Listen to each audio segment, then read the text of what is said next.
उद्धव ठाकरेंच्या शिवसेनेकडून आज दादर शिवसेना भवन येथे एक महत्त्वपूर्ण बैठक आयोजित करण्यात आली होती। या बैठकीमध्ये शिवसेना जिल्हा प्रमुख असतील, संपर्क प्रमुख असतील, त्यांना बोलावण्यात आलं होतं आणि पुढची रणनीती जी आहे ती ठरवण्यासाठी ठाकरेंनी ही आजची बैठक बोलावली होती। आता नेमकं या बैठकीमध्ये काय काय चर्चा झालेली आहे, पुढची ठाकरेंची रणनीती कशा प्रकारे ठरवण्यात आलेली आहे आणि महत्त्वाचं म्हणजे शिवसेना पक्ष चिन्हाचं जे काही याचिका दाखल केलेली आहे गेल्या कित्येक वर्षापासून ज्याच्यावरती सुनावणी सुरू आहे त्यावरती देखील ठाकरेंनी एक महत्त्वाचं वक्तव्य केलेलं आहे। तर ते वक्तव्य काय आहे आणि आता पुढच्या रणनीती दरम्यान ठाकरेंनी नेमकं काय ठरवलेलं आहे सगळं आपण या व्हिडिओच्या माध्यमातून जाणून घेतोय। त्यामुळे चॅनलवर तुम्ही नवीन आलाय तर लगेच सबस्क्राइब करा प्राईम टाइम महाराष्ट्राला, कारण असे महत्त्वपूर्ण अपडेट्स आम्ही नेहमी तुमच्यासाठी घेऊन येत असतो। माझं नाव ओमकार साळवी आणि या विषयाला आपण सुरुवातीपासून सुरू करूया। तर एकूण आज जेव्हा दादर येथील शिवसेना भवन येथे जेव्हा बैठक बोलवण्यात आली होती तेव्हा ठाकरेंनी पुढील रणनीतीवरती जिल्हा प्रमुख आणि संपर्क प्रमुखांबरोबर चर्चा केली।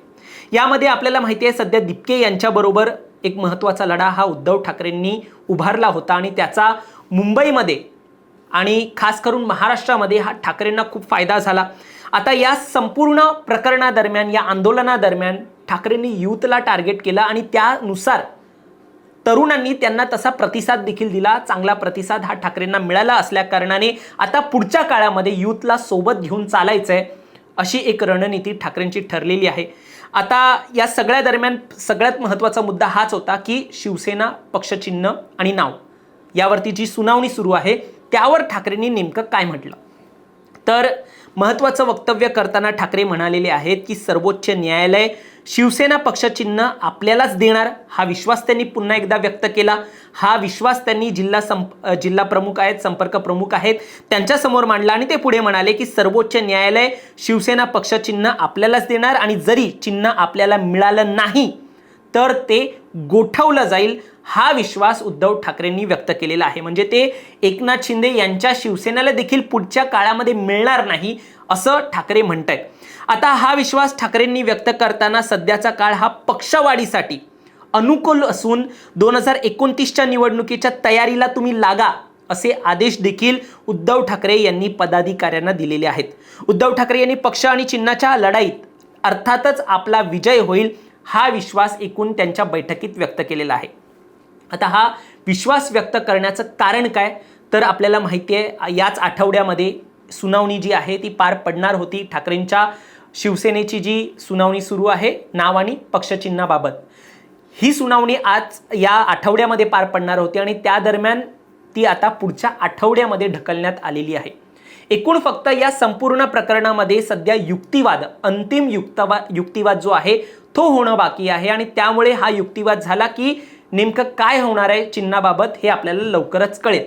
पण या दरम्यान ठाकरेंनी त्यांच्या पदाधिकाऱ्यांना आणि जिल्हा प्रमुख जे आहेत आणि संपर्क प्रमुख आहेत त्यांना एक विश्वास देण्याचं काम केलेलं आहे या संपूर्ण वक्तव्यातून की शिवसेनेचं नाव आणि पक्षचिन्ह हे आपल्याला मिळेल, तुम्ही खंबीर राहा, तुम्ही काम करा, यावरती लवकरच सुनावणी होईल अशा प्रकारची एक म्हणता येईल की जबाबदारी जी आहे ती घेऊन पुढची चाला, तुम्ही याची चिंता करू नका, हे मार्गदर्शन ठाकरेंनी आज केलेलं आहे। जर आपण पाहतो मध्यंतरी काळामध्ये ठाकरेंनी मशाल या चिन्हावरती आपला पक्ष जो आहे तो वर आणलेला आहे, मात्र तरी देखील कुठेतरी पदाधिकाऱ्यांच्या मनामध्ये खंत आहे की जे पक्ष चिन्हावरती आपण इतके वर्ष लढलेलो आहे ते आता दुसऱ्याकडे गेल्या कारणाने त्याचा फायदा होत नाही अशी जी खंत आहे ती सातत्याने ते व्यक्त करत असतात। त्यामुळे 2029च्या निवडणुकीचं काय होईल असा प्रश्न जो आहे तो पदाधिकाऱ्यांच्या कार्यकर्त्यांच्या मनात निर्माण होतो। त्यामुळे ठाकरे हे सातत्याने या प्रकरणावरती एक वक्तव्य करून धीर देऊन त्यांच्या पदाधिकाऱ्यांची मनधरणी जी आहे ती सध्या करताना पाहायला मिळतात। आता एकूण ठाकरेंनी पदाधिकाऱ्यांना एक तंबी देखील दिलेली आहे, कानपिचक्या दिलेल्या आहेत की जबाबदारी जी आहे ती तुम्ही पार पाडत राहा। हा मुद्दा जो आहे तो त्यांनी समोर आणला आणि जबाबदारी पार पडता येत नसेल तर पद सोडा, आपण दुसऱ्याला देऊ आणि ती जबाबदारी त्यांना पार पाडायला देऊ, तरुणांना देऊ, अशा प्रकारची एक प्रतिक्रिया देखील एक व्यक्त केली, त्यांचं मत व्यक्त केलं। पण जबाबदारी पार पाडत राहा अशा प्रकारचं वक्तव्य हे ठाकरेंनी आजच्या बैठकीमध्ये केलेलं आहे। आता जसं मी तुम्हाला मगाशी सांगितलं की ठाकरेंसाठी पुढचा काळ हा पक्षवाढीसाठी अनुकूल आहे असं त्यांचं देखील मत आहे, कारण सरकार विरोधात आता आपण पाहिलेलं आहे कशी यूथ ही उभी राहिली होती, त्यांनी त्यांची मागणी जी आहे ती पूर्ण केली होती. त्यामुळे सरकारला झुकवलं जाऊ शकतं आणि यूथ सोबत असेल तर आपण काय करू शकतो हा मुद्दा जो आहे तो ठाकरेंना पटलेला आहे. त्यामुळे पदाधिकाऱ्यांना ते जास्तीत जास्त सांगतायत की पक्षवाढीसाठी तुम्ही तरुणांना सोबत घ्या, तरुणांसोबत चाला. आता 2029 लोकसभा विधानसभेला याचा फायदा होईल हा विश्वास ठाकरेंनी आजच्या बैठकीमध्ये एक व्यक्त केलेला आहे. त्यामुळे पक्षबांधणी करा हे म्हणत त्यांनी एकूण कार्यकर्त्यांना जोडण्याचं, पदाधिकाऱ्यांना जोडण्याचं, तरुणांना जोडण्याची एक आवाहन जे आहे ते बैठकीमध्ये केलेलं आहे. एकूण आता पुढच्या काळामध्ये ग्रामपंचायत असेल किंवा नगर परिषद असेल, महापालिका निवडणूक जी आहे ती आपल्याला येताना पाहायला मिळेल. त्यामुळे मागचा जो प्रतिसाद आहे तो आपल्याला खरंच कमी होता. आपल्यापेक्षा एकनाथ शिंदे यांच्या पक्षाने चांगलं काम केलेलं आहे अशी कुठेतरी खंत जी आहे ती देखील शिवसेनेच्या मनात आहे, ठाकरेंच्या शिवसेनेच्या मनात आहे. त्यामुळे पुढच्या काळामध्ये निवडणुकांवरती विशेष लक्ष जे आहे ते केंद्रित करायचं आहे ही देखील एक भावना त्यांनी व्यक्त केली असल्याचं म्हटलं जात आहे. एकूण आता यामध्ये SIR हा मुद्दा निवडणुकीच्या मुद्द्याला घेऊन जोडण्यात आला आजच्या बैठकीमध्ये. ही देखील एक चर्चा बाहेर आलेली आहे. यामध्ये म्हटलं जातं की स्पेशल इंटेन्शन रिव्हिजन म्हणजे हे जे SIRची नवीन मोहीम जे निवडणूक आयोग राबवत आहे त्यावरती लक्ष ठेवण्याचे आदेश हे ठाकरेंनी आज दिलेले आहेत. एकूण मतदार यादी दुरुस्तीचं काम जे आहे ते SIR अंतर्गत होतं. म्हणजे दुबार मतदार जे आहेत ते वगळण्याचं काम या SIR मधून होतंय. शिवाय नवीन मतदार ॲड करण्याचं काम या SIR मधून होतंय. त्यामुळे ही मोहीम राबवली जात असताना मतदारांना तुम्ही जागृत ठेवा, नागरिकांची नोंदणी जी आहे ती होऊ द्या. त्यांना सांगा की तुम्ही ही नोंदणी करा, त्यांना जागृत ठेवा. पात्र व्यक्तीचं नाव जे आहे ते SIR द्वारे वगळलं गेलं नाही पाहिजे, या मोहिमेदरम्यान वगळलं गेलं नाही पाहिजे, याची खातरजमा तुम्ही करत राहा असं एक वक्तव्य जे आहे ते ठाकरेंनी केलं असल्याचं देखील म्हटलं जात आहे. म्हणजे आपला जो मतदार आहे तो कुठेतरी SIRच्या माध्यमातून किंवा त्या मोहिमेमधून किंवा ती मोहीम त्यांनी पार पाडली नाही म्हणून वगळलं जाऊ नये याची तुम्ही खात्री करा, अशा प्रकारचे आदेश जे आहेत ते देखील आजच्या बैठकीत दिले असल्याचं म्हटलं जात आहे.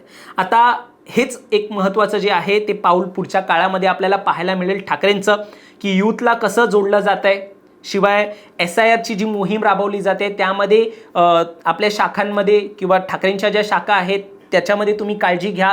पदाधिकारी यांनी खास करून जनतेबरोबर चर्चा केली पाहिजे, यासोबत याची खात्री घ्या, अशा प्रकारचे आदेश जे आहेत ते दिलं असल्याचं म्हटलं जातं. आता पाहावं लागेल.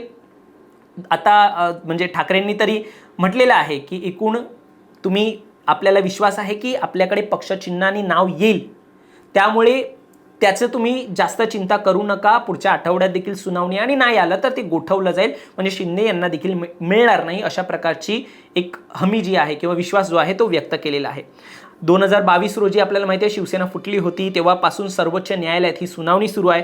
आता पुढच्या आठवड्यात या सुनावणी दरम्यान काय होतं, ठाकरेंनी जे विश्वास व्यक्त केला आहे त्यानुसार काही होतं का हे देखील पाहण्यासारखं असेल.